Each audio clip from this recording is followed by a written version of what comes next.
आज का टॉपिक है एकाधिकारी की शक्ति की कोटि और माप, the degree of monopoly power and it's measurement. ठीक है, अब degree of monopoly power and it's measurement के बारे में बेसिकली 4 इकोनॉमिस्ट हैं जिन्होंने एकाधिकारी की शक्ति को मापा है। अभी हम उसको आगे कंटिन्यू पढ़ेंगे। सबसे पहला जो कॉन्सेप्ट आता है वो आता है प्रोफेसर एपी लर्नर का। दूसरा कॉन्सेप्ट जो आता है वो आता है ट्रिफिन का, प्रोफेसर रॉबर्ट ट्रिफिन थे। ठीक है, उन्होंने एकाधिकारी की शक्ति को मापा।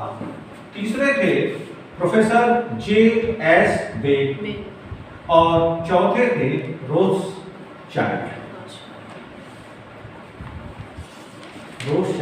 इन चारों लोगों ने एकाधिकारी की शक्ति को अलग अलग तरीके से मापा। ठीक बेटा, तो सबसे पहला हम लोग स्टार्ट यहाँ से करेंगे।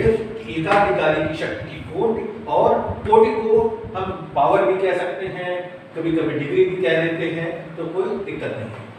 अब इसमें सबसे पहला पॉइंट आप लोग नोट डाउन करिए कि एकाधिकार में कि जब मोनोपोली की कंडीशन है तो एकाधिकारी हमेशा अपनी उच्च सौदेबाजी की शक्ति द्वारा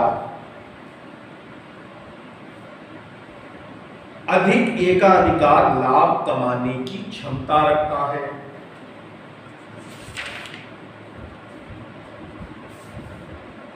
और इसके लिए वह अपने वास्तविक और संभावित प्रतियोगियों पर प्रतिबंध लगाकर अधिक लाभ उठाता है।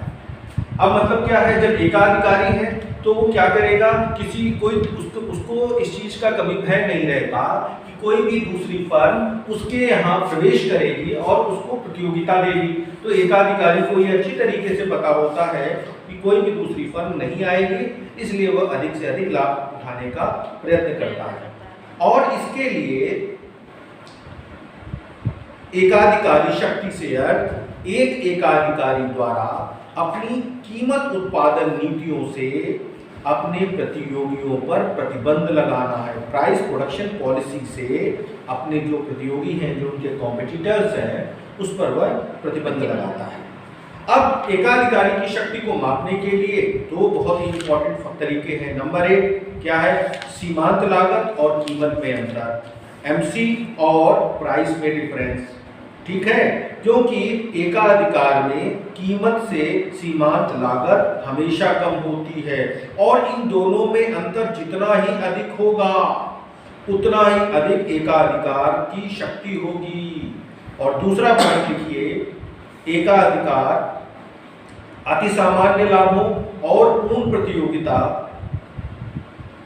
अति सामान्य लाभों में अंतर भी एकाधिकारी की शक्ति की माप को करता है, और इन दोनों में जितना अधिक अंतर होगा एकाधिकारी की डिग्री उतनी ही अधिक होगी। अब सबसे पहले हम पढ़ेंगे, पहला क्या है, मार्जिनल कॉस्ट और प्राइस में डिफरेंस। ठीक है, अब इसमें सबसे पहले आता है प्रोफेसर एपी लर्नर का। लर्नर साहब ने बताया ये आपका हो गया एमआर और ये आपका हो गया डी, ये हो गया एमआर और ये हो गया डिमांड कर्व। इसको हमारी एमसी रेखा काट रही है, मार्जिनल कॉस्ट ये यहाँ पर काट रही है। इसको हमने नीचे मिला दिया और इसको हमने ऊपर मिला दिया, कितना चित्र बना लिया। ठीक है, फिर इसके बाद यहाँ पर हमारी एक रेखा जाएगी, इसको हम कहेंगे एसी रेखा, एवरेज कॉस्ट ई बिंदु पर। और ठीक है, अब इसी फिगर से हम 2 अर्थशास्त्रियों के डिफरेंस को बताएंगे और जिससे उन्होंने एकाधिकारी की शक्ति को मापा है। पहला है लर्नर का और दूसरा है जे.एस. बेन का। लर्नर साहब ने ये बताया कि यहाँ पर देखिए एमसी रेखा और एमआर आपस में ई बिंदु पर बराबर है। एमसी और एमआर आपस में बराबर है, किस बिंदु पर, ई बिंदु पर। इस ई बिंदु पर बराबर है। तो वो क्या करेगा कि एमसी कीमत जितनी ही कम से कम होगी एकाधिकारी को फायदा उतना ही अधिक होगा। इसका नाम रख लेते हैं पीएम। ठीक है, अब इसमें क्या हुआ, पीएम हो गया टोटल प्राइस, ईएम हो गया उसकी प्राइस, और एकाधिकारी को कितना फायदा मिल रहा है, पी से लेकर ई तक। ठीक, अब दूसरे पे चलते हैं जेएस गेन में। जेएस गेन ने बताया कि जहां पर एवरेज कॉस्ट और प्राइस का जो डिफरेंस है वो जितना अधिक होगा एकाधिकारी की शक्ति उतनी ही अधिक होगी। अब प्राइस आप अच्छी तरीके से जानते हैं कि जहां पर एवरेज कॉस्ट रेखा कट करती है तो उसको हमने नाम लिख दिया एल। एवरेज कॉस्ट को हमने ऊपर मिला दिया और यहां से हमने सीधे मिला दिया, इसका नाम रख दिया ए और बी। तो क्या हो रहा है, according to JS Bain average cost कम से कम हो और प्राइस अधिक से अधिक हो तो पूरा फायदा कितना मिल रहा है, ए बी पी एल। तो ए बी पी एल ये क्या है, ये एकाधिकारी का फायदा है। किसके अनुसार, जेएस गेन के अनुसार।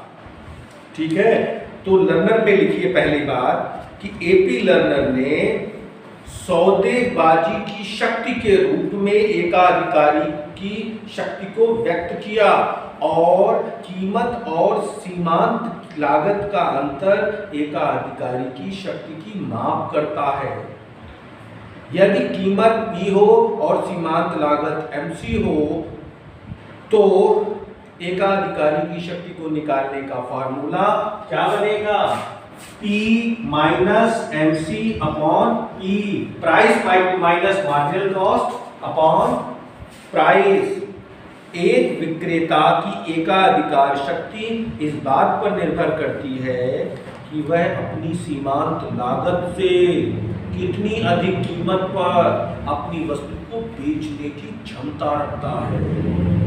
और कीमत और सीमांत लागत मतलब प्राइस और marginal cost, price and marginal cost के बीच में डिफरेंस जितना अधिक होगा एकाधिकारी को उतना ही अधिक फायदा मिलेगा और उसकी शक्ति उतनी ही अधिक होगी। ठीक, ये बात हो गई किसकी, एकाधिकारी की। अब दूसरी बात करते हैं, एक प्रतियोगी विक्रेता के पास एकाधिकारी शक्ति बिल्कुल नहीं होती क्योंकि पूर्ण प्रतियोगिता के अंतर्गत in the case of the perfect competition price is equal to marginal cost होती है। एकाधिकारी में मार्जिनल कॉस्ट जितनी कम होगी प्राइस जितनी अधिक होगी, दोनों का डिफरेंस एकाधिकारी की शक्ति को बताएगा। But in the perfect competition price किसके इक्वल होती है, मार्जिनल कॉस्ट में। ठीक है,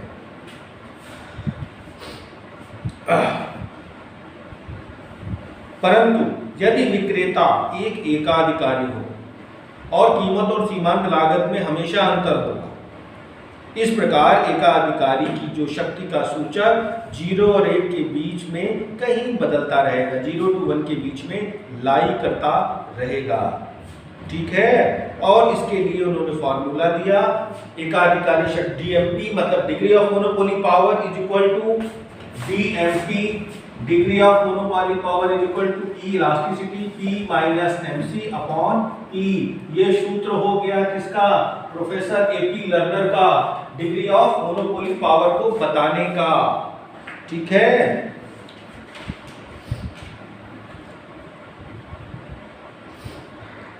दूसरा कॉन्सेप्ट था प्रोफेसर रॉबर्ट ट्रिफिन का। प्रोफेसर रॉबर्ट ट्रिफिन ने लर्नर के माप में मांग की कीमत लोच की बजाय मांग की प्रतिलोच का सुझाव दिया। मतलब प्राइस इलास्टिसिटी की जगह क्रॉस इलास्टिसिटी का आर्गुमेंट देकर एक इंप्रूवमेंट किया किसमें, लर्नर्स मेजरमेंट में। ठीक है, अब उन्होंने बताया कि मांग की कीमत प्रतिलोच दो फर्मों की वस्तुओं में स्थानापन्नता की कोटि को उस समय मापती है जब एक फर्म की वस्तु की कीमत में परिवर्तन दूसरी फर्म की वस्तु की मांग को प्रभावित करती है। माना दो फर्में हैं, माना कि एक फर्म ए है और एक फर्म बी है, दोनों फर्में हैं। इस फर्म वाले ने अपनी कमोडिटी के प्राइस को कम कर दिया और इसका दूसरी फर्म पर क्या प्रभाव पड़ा? कोई प्रभाव पड़ा कि नहीं पड़ा, ये इस पर डिपेंड करती है।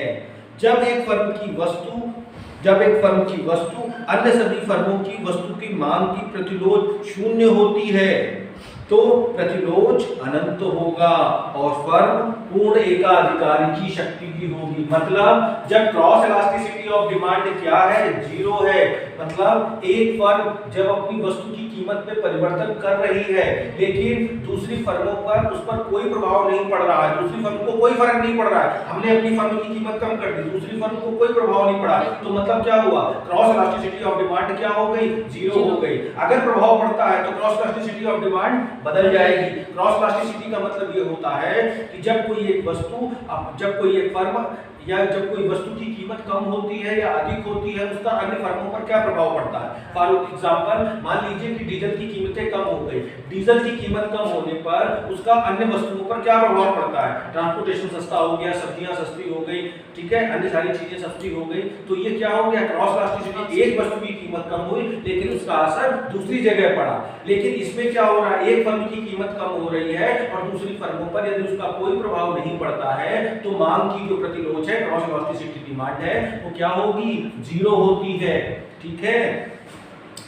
ट्रिफिन ने ये बताया कि विशुद्ध एकाधिकार मतलब प्योर मोनोपोली में मांग की प्रतिलोध शून्य होती है और एकाधिकारी पूर्ण एकाधिकारी शक्ति का लाभ उठाता है। जब मांग की प्रतिलोध है नहीं, किसी को कोई फर्क नहीं पड़ेगा तो वो जो कीमत तय कर देगा उसी कीमत पर वो अपना अधिक से अधिक फायदा उठाना चाहता है। जबकि पूर्ण प्रतियोगिता में मांग की प्रतिलोध अनंत होती है। परफेक्ट कंपटीशन में आप अच्छी तरीके से जानते हैं, परफेक्ट कंपटीशन में ये आपका AR/MR ऐसा आपका बनता है। ठीक है, यहाँ पर हम क्या कह सकते हैं? EP = 0। यहाँ पर EP क्या होती है? 0 होती है। तो परफेक्ट कंपटीशन में there are large number of buyers and sellers होते हैं। ठीक है, और किसी वस्तु की कीमत का निर्धारण प्रतियोगिता के आधार पर होता है, बाद में कीमतें एक हो जाती हैं। इसीलिए पूर्ण प्रतियोगिता में मांग की प्रतिलोध अनंत होती है और उस समय एकाधिकारी फर्म की जो शक्ति होगी वह शून्य होती है। ये दूसरा इंपॉर्टेंट पॉइंट आपके लिए है। ठीक है, अब आपके इसमें पहला हो गया AP लर्नर का, दूसरा हो गया ट्रिपिन का, तीसरा हो गया JS बेन का और चौथा है किसका? चौथा है रोथशाइल्ड का। रोथशाइल्ड ने एकाधिकारी की शक्ति को मापने के लिए ये बताया कि एक फर्म के मांग वक्र का ढलान उद्योग के मांग वक्र के ढलान के साथ क्या अनुपात बताता है।